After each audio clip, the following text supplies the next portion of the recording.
Anybody who is not a perfect master of self-discipline knows that sometimes you just don't feel like doing what you know you should do. And what does that really mean? What's that all about?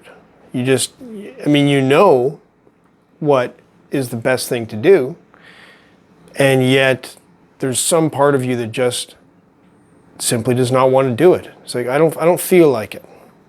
And it seems like this is a recurring battle for me, as I can come up with a plan, very well considered, thought out plan of this is the best way to spend my day.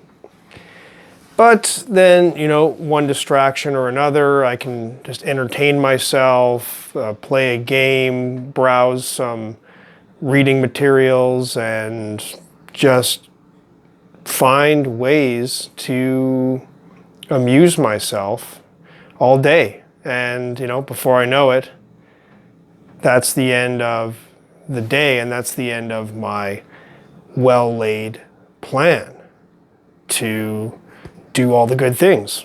Then I have my list of good things and things that I should do, and then it ends up simply growing, to then look at the next day.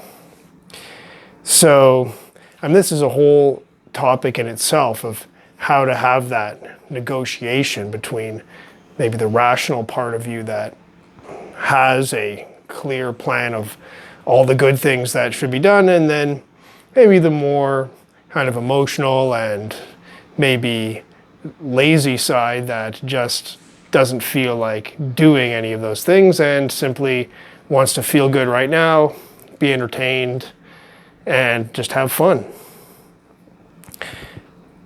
So one side of this, one aspect of this, is it seems like it's so easy to look at that part of ourselves that doesn't want to work, that just feels like having fun, doesn't feel like doing what we know we should do, to see that as a very bad thing.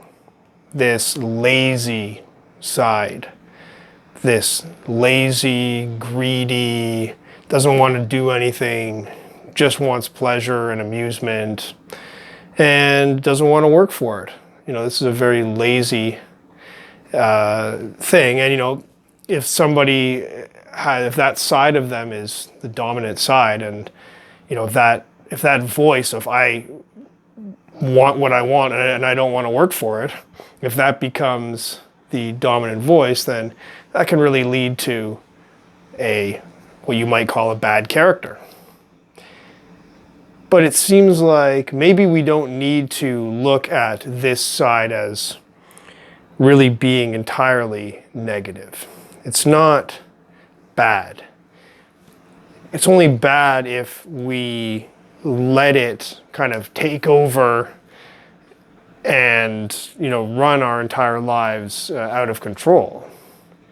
But as a voice, as one of the voices that's part of our decision making, it seems like it has a valid point to make. So the lazy self is saying, I don't feel like doing it. Oh, you have this plan, do you? You have all these things you want me to do. Well, why should I do it?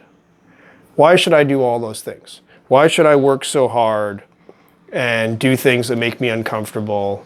Oh, because you say that it's going to lead to a good future. But first of all, I can't live entirely for the future. I have to live for the present too. So all these promises of how I'll be paid in the future, eventually a payday has to come in. You can't just say, I'll pay you next week, every week. So these promises of doing things that'll be good for the future, they can always come with a bit of a caution to them.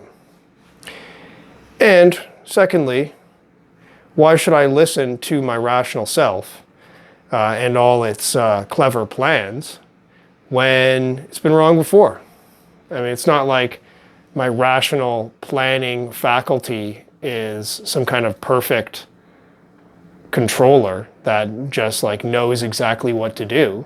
Because clearly I've been wrong before and I've wasted lots of time, even when I've been doing things that I thought were very clever at the time.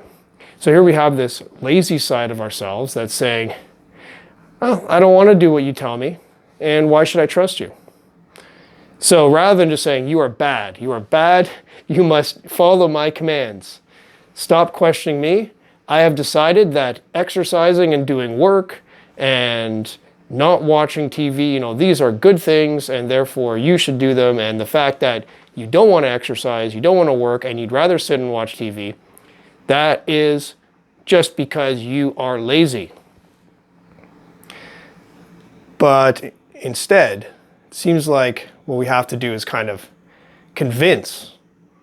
We have to convince this side of ourselves.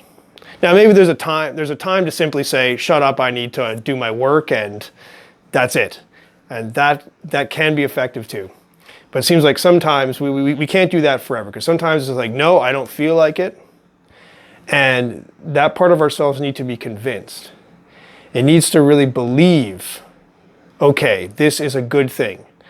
This working hard, doing things that are not fun right now, but that are probably going to lead to something good, that is going to make you happier overall.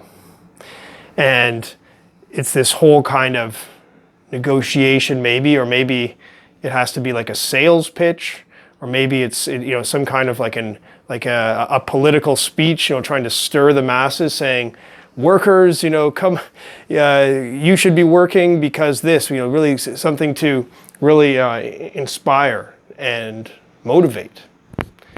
So as much as motivation is temporary, motivation is unreliable, and sometimes we have to simply order ourselves to do things and do them, sometimes it seems like we have to throw our lazy selves a bone, and we just need to, rather than telling the lazy part of ourselves to shut up and work, it's like we have to kind of acknowledge they have a valid perspective and try to appeal to them in some way to really try to communicate how this clever plan of working is actually a good thing for everybody. So it's some kind of mix. I'm not sure the exact mix between this kind of like purely just do it without even, don't even give your laziness a chance. There's that side, and then there's the whole negotiate with the laziness. That's a whole other side. I'm not sure about the mix. I'd be curious to hear how you deal with this.